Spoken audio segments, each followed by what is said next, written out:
Most people think that they're relegated to a stroke regardless of what they do. They think that it's genetic or preordained. It certainly is not. People have stroke because of stroke risk factors. And again, there are some risk factors we can't do anything about. If people knew what high blood pressure does and how it affects their stroke risk, they would go out and get their blood pressure checked. And if their blood pressure was elevated, they could take action to reduce the blood pressure. We're very lucky to have the support of the RTH Stroke Foundation.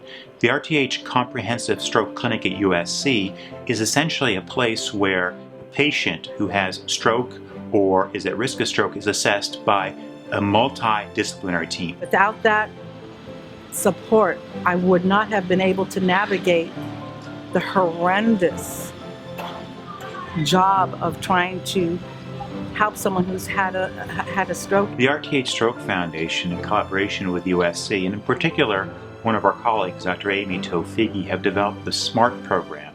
And the SMART program really targets high school students to educate them about stroke risk factors and stroke warning signs. It is paramount that everyone knows the warning signs of stroke. Focusing on stroke risk factors, behavioral changes, things like that. Also, we have lectures on lifestyle, diet, exercise, anything which informs patients about their stroke risk and how to reduce it.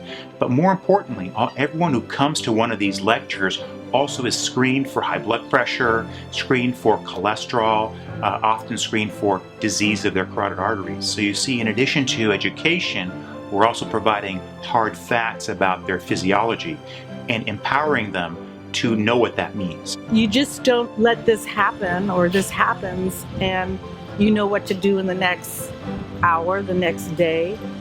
You don't. One of the real missions of the RTH Stroke Foundation is education and prevention of stroke, because the best stroke is the one that doesn't happen.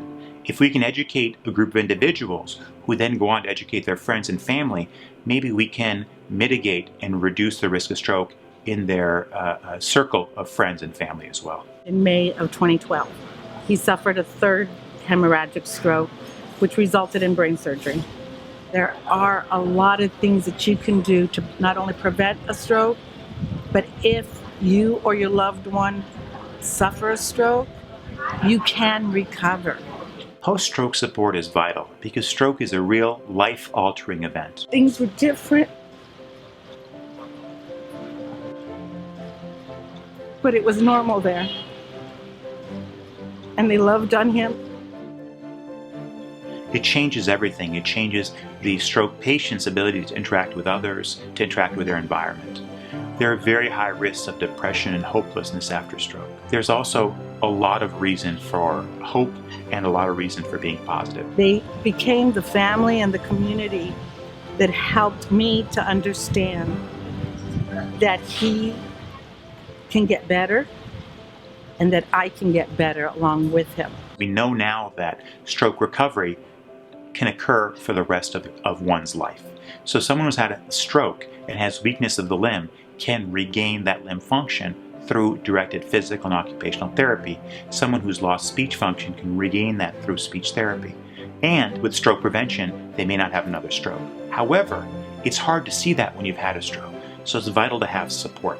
I found the Roxanne Todd Hodges Stroke Foundation, and it was a lifesaver, not only for my husband, but for myself as well. We have 26-year-old young women who've had a stroke. We have 80-year-old men who've had a stroke. So having a stroke support group allows a different avenue for stroke patients to get that support. The support from the Stroke Foundation has made a huge difference in both Gil and my life. I am so grateful to them, and I would encourage anyone who has the means to donate to the foundation, because the foundation saves lives, not only helps save the life of the victim of stroke, but the caregiver, who instantly becomes the mind and soul for two people. And it's a hard thing. They help you get through it.